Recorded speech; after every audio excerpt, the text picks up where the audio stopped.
All right, so what we'll do is we're going to talk about autoimmune issues, so autoimmunity.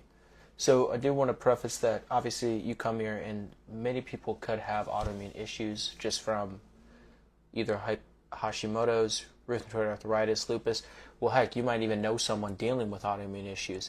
So I'm going to go really in depth on just kind of like what could be the root cause, what actually taking a root cause approach is, a functional integrative approach with autoimmune issues, because as you know, if you are dealing with any type of autoimmune condition, their suggestion is immune suppressant drugs, creams, some type of medication such as that.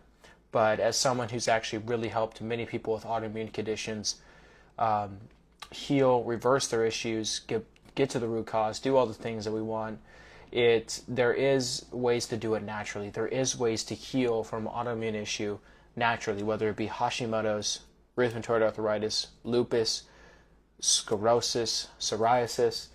And so I do want to break it down in terms of there's normally 3 types of autoimmune issues that people struggle with. So what that means is that they're either struggling with either some type of skin autoimmune condition, so that's like psoriasis, that's like even eczema, I guess like a lupus rash, and then there's also a joint. Okay, there's or I should say organ, we'll go organ type autoimmunity. So there could be Crohn's, ulcerative colitis, that is your small intestine and or large intestine, and then there's Hashimoto's, and then there's celiac disease.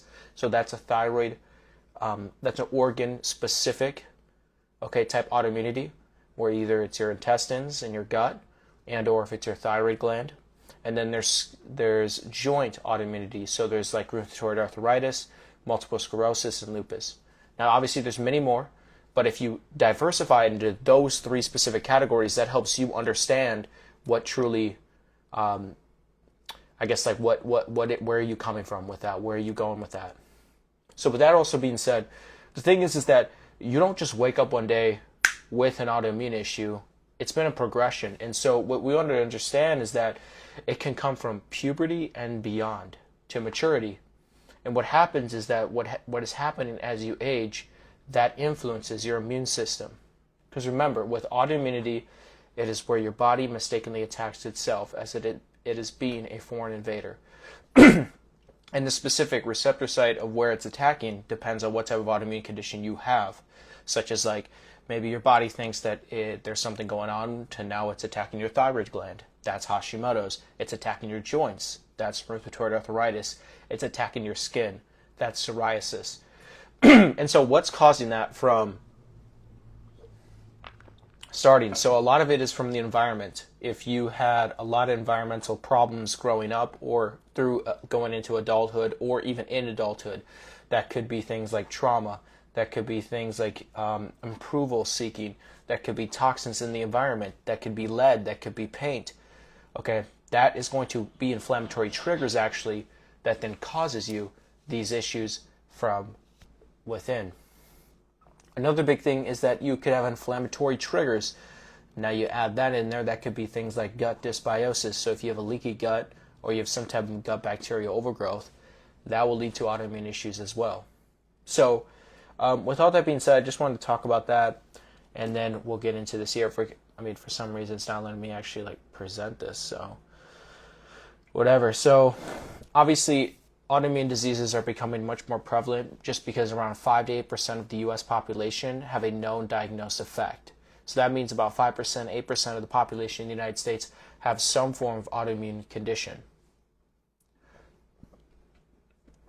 So obviously autoimmunity diseases, so if you have autoimmune issue, whatever, it's an immunological destruction of normal tissue by the body's own immune system, causing inflammation, pain, poor mobility, fatigue, and obviously other symptoms, weight gain, weight loss resistance, and everything that you see nowadays or have been dealing with before. Obviously, sometimes they like to come in pairs. If you have one autoimmune disease, then you are most likely to have another. And then they can take a long time to diagnose officially due to their spontaneous behavior and patterns of flares and remissions. So some people can have an autoimmune issue and then they go into remission, but then they can trigger it again and then actually get predisposed to another one. So let's say you had Hashimoto's, you got it under control, and then it came back, and then now you also have rheumatoid arthritis. which I've seen a lot. So when you look at it, it's like your body starts attacking itself. So you have an antigen, and then your body starts attacking your body's cells, or I should say your antigens. The antigen starts attacking your body's cells, and then your body starts to produce antibodies to help protect it. Obviously, it is estimated that as many as 50 million Americans are living with an autoimmune disease at a cost of $86 billion a year. So obviously, it's fed by a sick system, because what they're going to do is they're going to give you, pharmaceutical drugs. They're going to give you all these things that are supposed to help your autoimmune condition, but yet you're here today, and you still have everything with the fatigue, the brain fog, and all that. Which not anymore, because you were fixing that. But it is the 8th leading cause of death for women between the ages of 15 and 64, so majority of women. So that is important, that is crucial. There you go again, another form of death happening because of health. Okay, so obviously it is a progression. So you don't wake up one day dealing with an autoimmune issue. It's not where you go into the doctor's office and the doctor's like, oh, you're positive for this ANA test. That's like an antibody test. Or you have positive TG antibodies for your thyroid gland. You have rheumatoid factor reading. No, it doesn't work like that. It happens. There's a time that happens. There's an environment that brought you there. There was a reason why you got there. It didn't just happen out of nowhere. And that's what you have to focus on, is getting you out of that environment that caused that. Because that's the true reason to why you're here. There has been an environmental thing, whether it be, the SAD diet, toxins in your environment, toxins in what you're eating. Maybe it's like trauma. Maybe it's high stress, not enough sleep, low vitamin D even. Like all these things are like the impacts, the negative things that are causing you to be dealing with this. And I say this with confidence because I've helped many people, fortunately, reverse their autoimmune issue, whether it be Hashimoto's, rheumatoid arthritis, multiple sclerosis, be pain-free, I should say, have mobility, have energy, sleep through the night, think clear. And so there's a rhyme and a reason to why people are dealing with. There's a rhyme and a reason to why this is happening to your body, and your body does not hate you. It's actually trying to protect you. It is your immune system trying to protect you. So if you look at a lab reading, it is not a number. It is not a number. Looking at autoimmune issues are not just a number saying that you're dealing with yes or no. That's black and white. It means that your body's environment is not safe. Your body's environment is not where you want to be. So, women make up 80% of all diagnosed autoimmune cases. Genetics, predisposition to develop one. Okay, but remember, genetics load the gun, environment pulls the trigger. So I don't know if you ever heard that, but your genetics load the gun. That's what you're born with. But the environment you live in pulls the trigger on what happens. There is something called epigenetics. So epigenetics is where your environment affects your genes. That's kind of what's in the word. And so if you already are predisposed of these gene snippets, and then you have an environment that's not very helpful, full of toxins, bad people, stressful things, high stress, then you turn on those genes that make you predisposed to these chronic health issues, these chronic health conditions. So that's important to understand, because so many people are dealing with the issues that they have today because the environment that they put themselves in, that they lived in, what they put their body through, has caused this. Infection, drugs, diet, nutrition, pregnancy even at times, sunlight, stress, other diseases. So it can cause these problems. It's like postpartum for women that I see all the time. You blow up, you can't lose weight, you feel like crap. See, I'm never going to know what that is, but just someone who's helped many women. Yeah. So, but it is important though, because it's very true. And the thing is that it's not that your body does not hate you. I think that's important to understand. There's actually a physiological issue going on, and if you correct that issue, and no, it does not come from getting a bunch of movement in the gym, cutting a bunch of food out, and no, it doesn't happen like that. It actually happens by correcting the real reason to why your body is doing this. Okay, it is a multifactorial etiology, okay, which is just really big words to understand that it has to do with your genetic factors if you are predisposed to it. Okay. So understand that there are specific gene snippets that an individual can have that can make them predisposed to this issue. Predisposed meaning you can have this issue if you turn on those genes. We all have genes that are not even triggered, but the environment can trigger it for us. Remember, genes load the gun, but environment pulls the trigger. Okay? Let's say this. So, I'm predisposed to rheumatoid arthritis. I all of a sudden get myself in situations to where I'm in a stressful, abusive relationship. I'm dealing with emotional stress up the whatever. I'm eating a lot of pro-inflammatory foods because it's convenient. I eat a bunch of food out there, and then I am at work in the clinic and I'm breathing in chemicals. Right there, your genes have just turned on an area where to now you're dealing with an autoimmune issue, which you didn't before. Now, what are the symptoms? The symptoms are the signals. I should say, let me repeat this. Your symptoms are the check engine light to your body.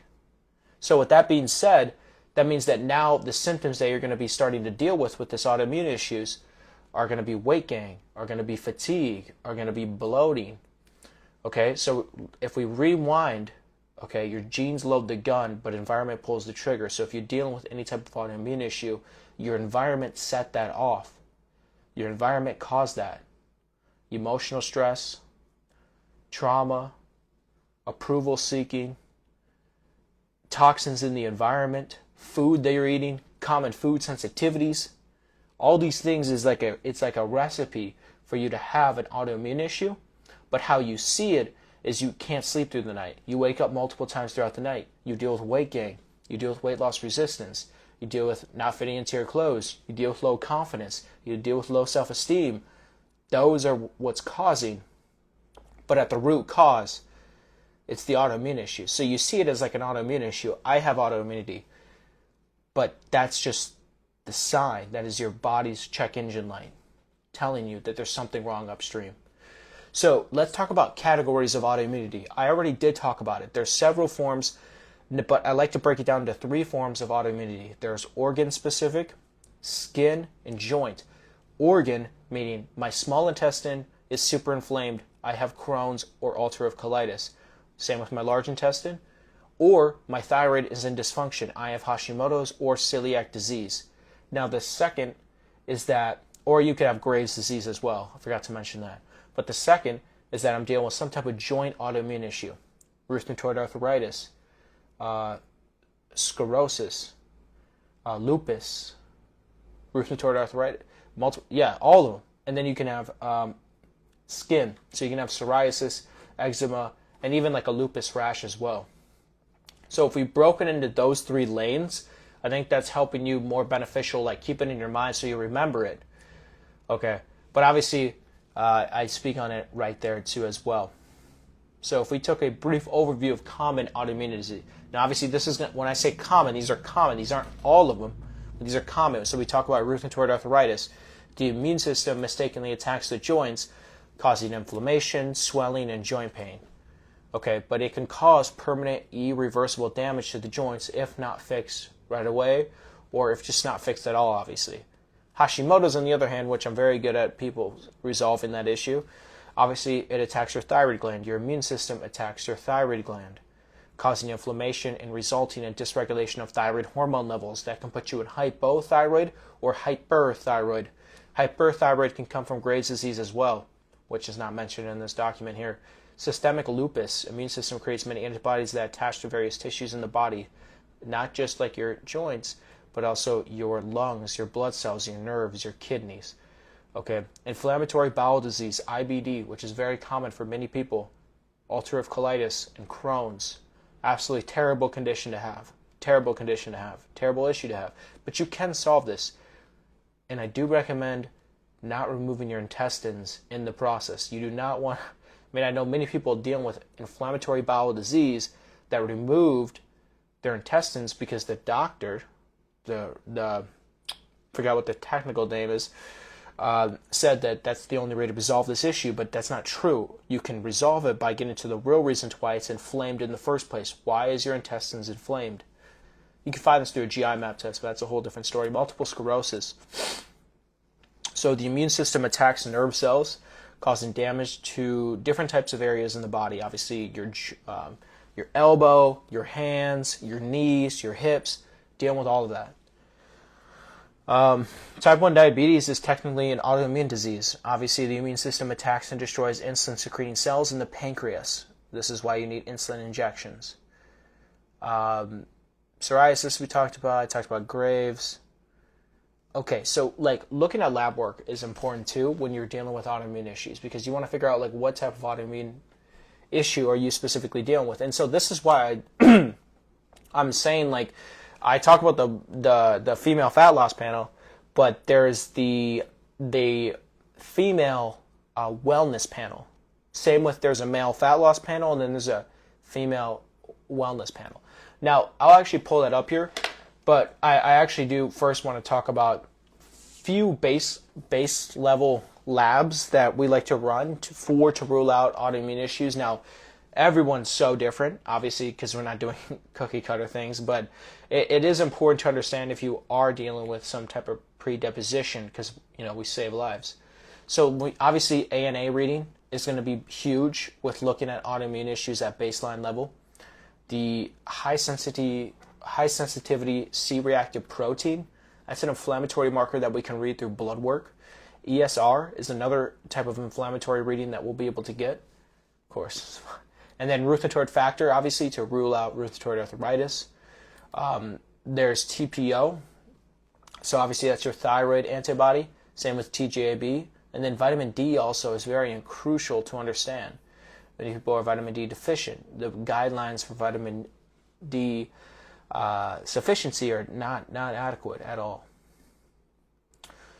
So what is normally, you know, not ideal in the lab readings of someone that is dealing with some form of autoimmunity? They usually have an elevated or decreased white blood cell count, so that means the immune system could be activated.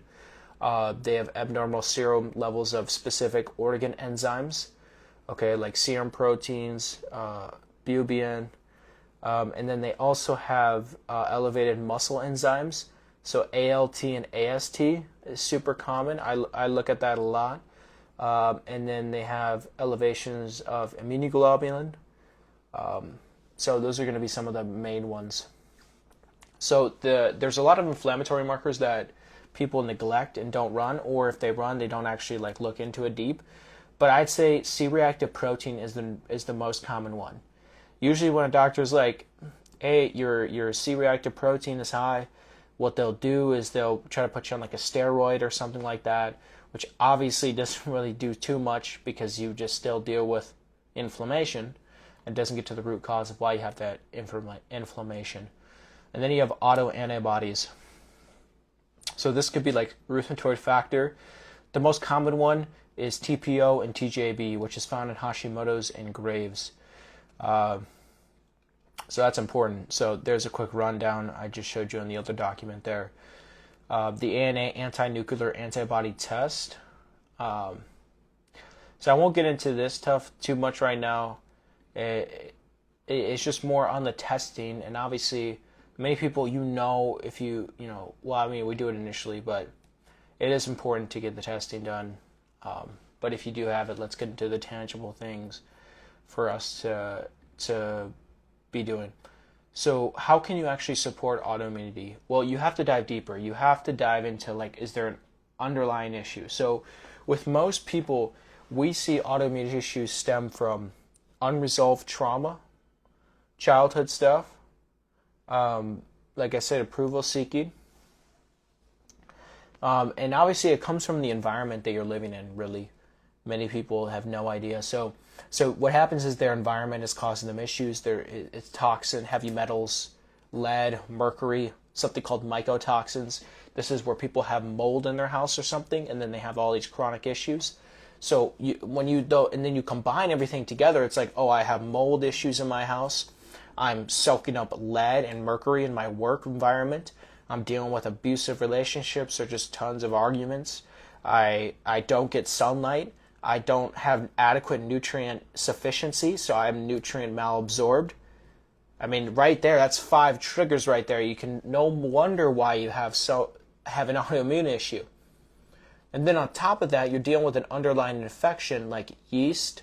So that's like candida because you have sugar cravings and crashes. You have bacterial overgrowth because you have bloating, constipation, abdominal pain, and an IBS label. You have viruses. You picked up Epstein-Barr virus and you didn't even know it. You had parasites, which don't just happen in third world countries. That happens here. So you're dealing with all these triggers, and then you wonder why your body's attacking yourself on accident.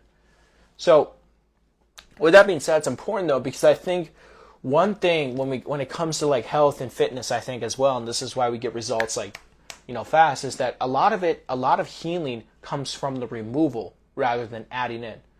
So if you start by removing the things that are actually inflaming your body, causing you the issues, okay, well, if you can figure out how to mitigate the removal of the toxins that you're breathing in at work, removing the mitigation of the toxins that are coming out of the mold spores at your house. If you mitigate that, because I'm not over here telling you to leave your house, leave your work. That's not what we're doing.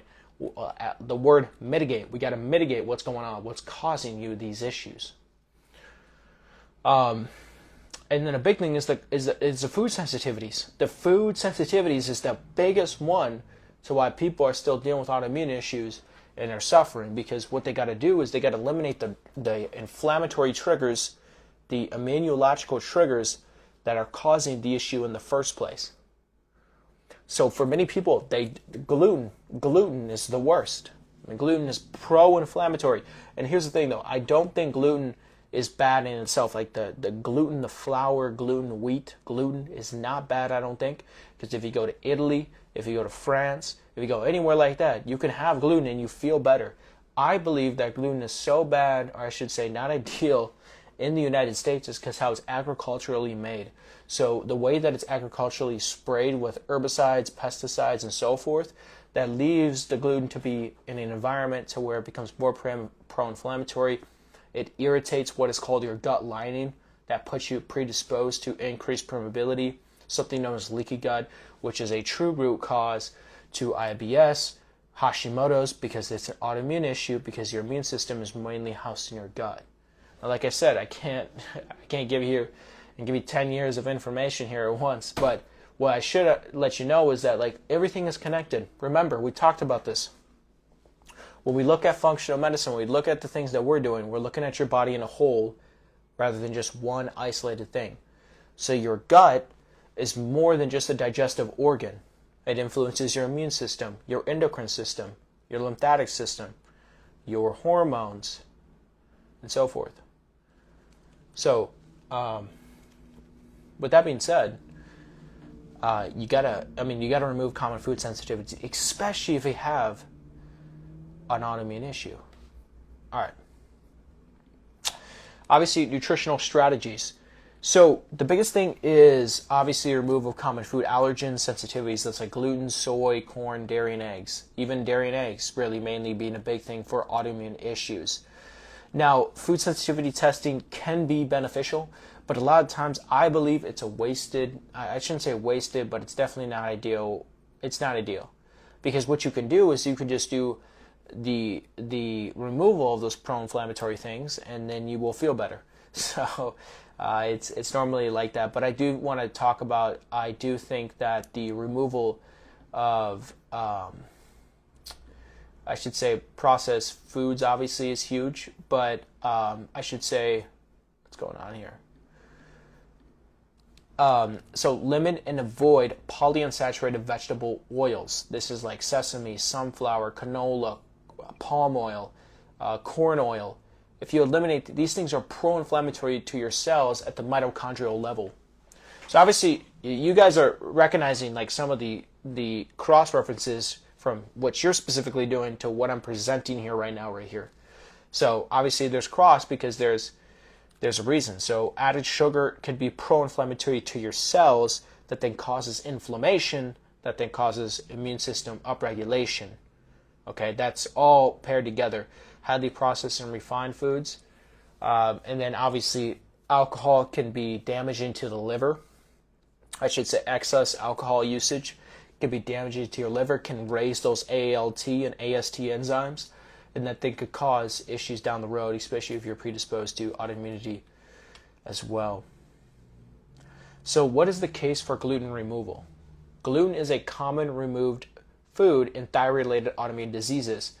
Okay, non-celiac gluten sensitivity has been associated with dermatitis, psoriasis, lupus, inflammatory bowel disease, Crohn's and colitis, and rheumatologic diseases. Non-celiac gluten sensitivity. That means that you have a gluten sensitivity without having celiac, full-blown celiac disease. And this is the reference right here. It's not that I'm just pulling this out of my rear end. Let's look at the reference though, if it's going to show me. There we go. There it is. There's a reference. So there, right there, it shows you.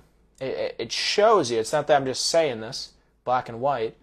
It shows you that non-celiac gluten sensitivity has been associated with dermatitis, psoriasis, lupus, IBD, Crohn's colitis, and rheumatoid arthritis. So if you're dealing with any of these issues and you remove gluten, you will most likely improve the quality of your health, most likely your life. Gluten also affects the microbiome composition. Now I do want to talk about something with gluten and thyroid. So there's something called molecular mimicry. That means that it acts as the enzyme it is. So gluten tries to act like your thyroid gland, and then your thyroid gets the super basic stuff right here, like gets confused, and then it starts attacking itself. That's why gluten, and I talk about that on the autoimmune, or I should say the thyroid slides, but gluten has also been shown to cause oxidative stress. So that's important as well to understand.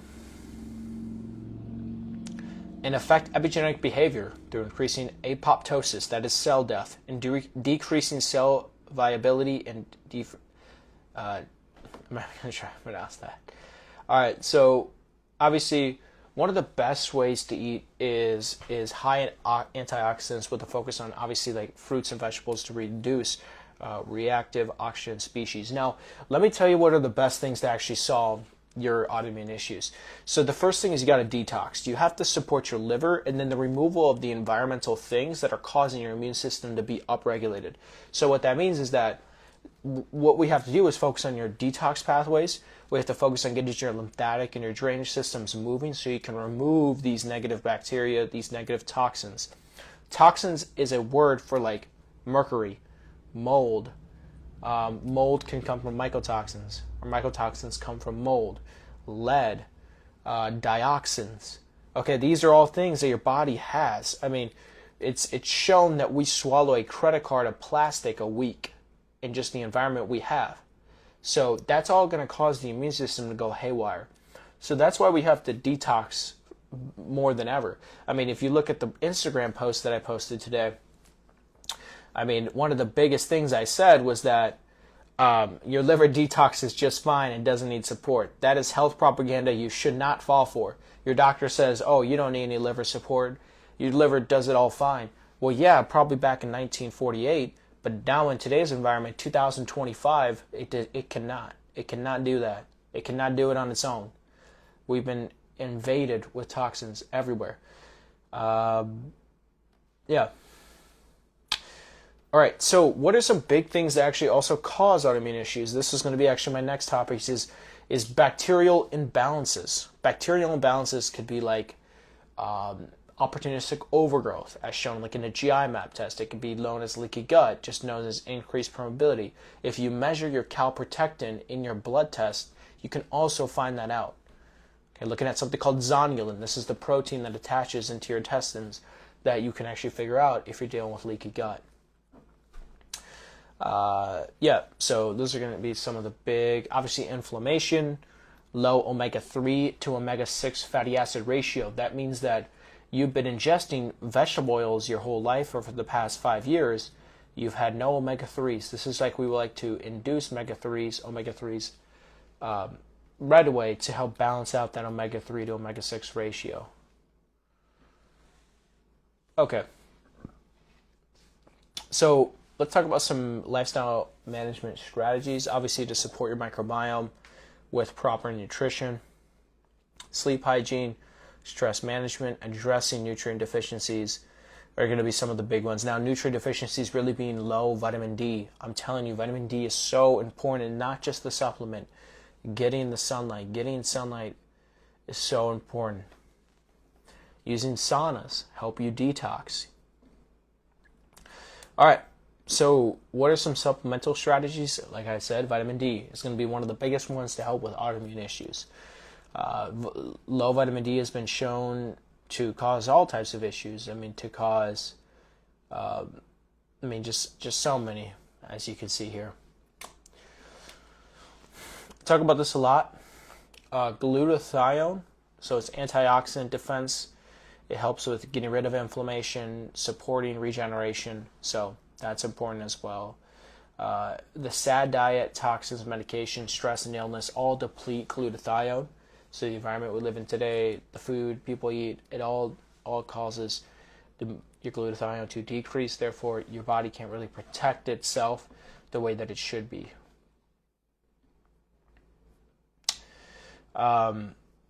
So other ways to increase glutathione besides just taking it or injecting glutathione is taking NAC, NAC, omega-3 fatty acids do it, selenium, vitamin C as well. I think the biggest ones are selenium and omega-3 because selenium is going to help with something called deodorinase for your thyroid hormone. That is then going to increase T3 levels in the blood. That is going to improve your metabolism, improve your energy, improve your sleep, and so forth. The omega-3 fatty acids is going to reduce inflammation in your gut and then systemically, so throughout the body. Probiotics can be very beneficial, but not Walmart probiotics, unfortunately. We're talking about specific ones that are actually like housed in refrigerators, specific type of Lactobacillus, Acidophilus, Bifidobacterium type bacteria, because probiotics are not just something you take. It's very specific in terms of like what type of probiotic you're taking. Well, I can do a whole training on specific probiotic types. Reoccurring UTIs all the time. There's a probiotic for that. Probiotic for skin issues. Probiotic for this and that. I mean, there's so many. And you can't just take a probiotic you see on the shelf. There's ProSpore probiotics. There's Saccharomyces boulardii type probiotics. There's so much out there. And you have to know what you're doing. This is why people get hurt, and this is why people waste tons of money.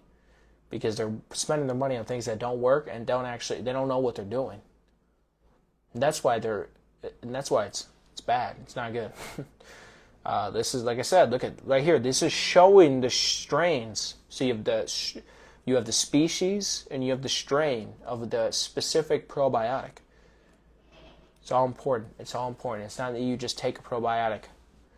Okay. So look at this. This 2021 meta-analysis with 18 randomized controlled trials found that L. plantarum strains, which is a strain of probiotic, improved immune function, increased levels of anti-inflammatory cytokines, meaning it helps with reducing inflammation in your body. So reducing something called TNF-alpha and interleukin-6. So your body is something called TNF-alpha and interleukin-6, IL-6, and it's inflammatory, pro-inflammatory. These probiotics get rid of that. They reduce those pro-inflammatory cytokines, those things that are in your body that is causing the inflammation inside. So this is why probiotics are very healing, but at the right time, because if you're taking a probiotic initially without actually getting rid of bacterial overgrowth in your gut, you're going to do more harm than good. You're going to cause more issues. L-glutamine. You know L-glutamine because I tell you guys to take it in the beginning. Because it helps tighten the junctions in the gut lining, so it reduces leaky gut. And if you deal with brain fog, you deal with fatigue, you deal with swollen, feeling puffy, you have leaky gut. If you're walking on two legs, or I should say, if you have a pulse, you have a leaky gut, most likely.